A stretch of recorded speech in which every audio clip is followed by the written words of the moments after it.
শিব ঠাকুরের বুকে পা তোলার আগে তোমার বুকে পা তুলতো।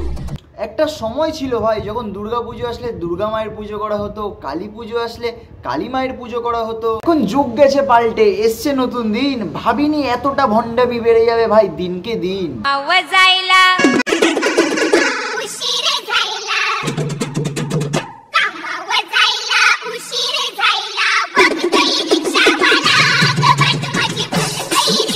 মাঠে ঘাটে রাস্তায় পথ দুলিয়ে ভাইরাল হওয়া পচা ফুলকপিও কালী পুজো আসলে কালী মা সেজে নিচ্ছে, দুর্গা পুজো আসলে দুর্গা মা সেজে নিচ্ছে।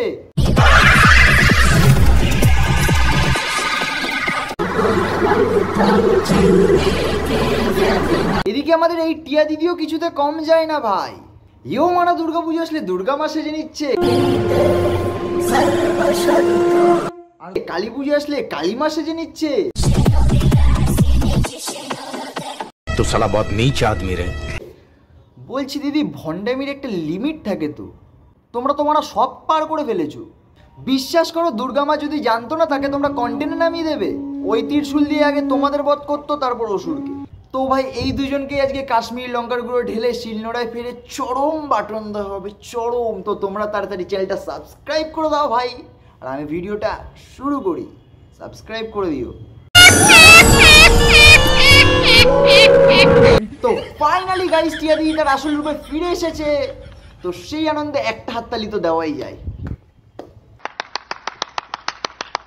বলছি দিদি, তোমার আসল রূপে তোমাকে খুব সুন্দর মানিয়েছে।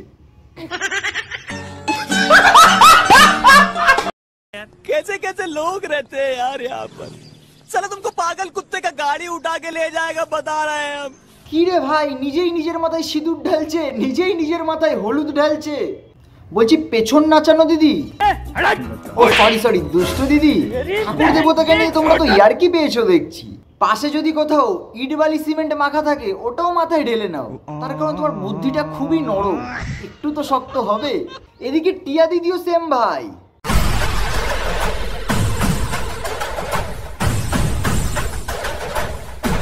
নিজেই নিজের গায়ে হলুদ ঢালছে, নিজেই নিজের গায়ে মধু ঢালছে। বড় আলাদাই জগতে বাস করে এরা। মধু, দুধ, বগলে চুল, ঝাটের চুল সবই তো মাথায় ঢাললে। বলছি দিদি, পাশে বাথরুম পরিষ্কার করার অ্যাসিড ছিল না? না মানে আমার বাথরুমটা একটু বেশি নোংরা হয়ে গেছিল তো, তার জন্য তোমাকে বলছি। समझ रहे हो ना? তোমার এই মধু ঢালা দেখে আমার একটা কাজ করতে খুব ইচ্ছা করছিল দিদি। এক কৌটো মৌমাছি তোমার গায়ে ছেড়ে দিই।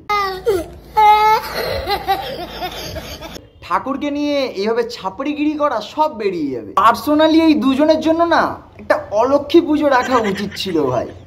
সঠিক বলেছেন, আপনার বুদ্ধি ভালো। দুইজনকে এই রূপটাই খুব ভালো মানাতো। আরে দিদি, আসল রূপে অডিয়েন্সের ভালোবাসাও পাওয়া যায়, আর তুমি যেটা সবসময় চাও, যেটা চাও, বুঝলে তো, ওটাও বেশি পাবে, খুব বেশি পাবে।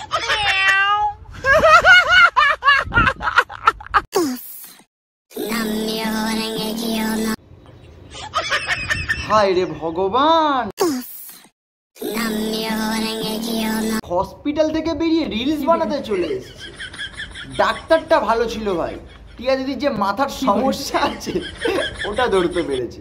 বিশ্বাস করো দিদি, কালিমা যদি জানতো না তোমরা এইভাবে তাকে কন্টেন্টে নামিয়ে দেবে সোশ্যাল মিডিয়ায়, শিব ঠাকুরের বুকে পা তোলার আগে তোমার বুকে পা তুলতো। তোমার এই যত ছাপড়ি গিরি আছে না, পেছন থেকে বার করে দিত। তো ভাই ভিডিওটা এত অবধি ছিল, ভালো লাগলে লাইক করে দিও, কমেন্ট করে দিও, শেয়ার করে দিও, আর ইউটিউব থেকে দেখে থাকলে তাড়াতাড়ি সাবস্ক্রাইব করে দাও বন্ধু। তো বাই, সাবস্ক্রাইব করে দিও কিন্তু।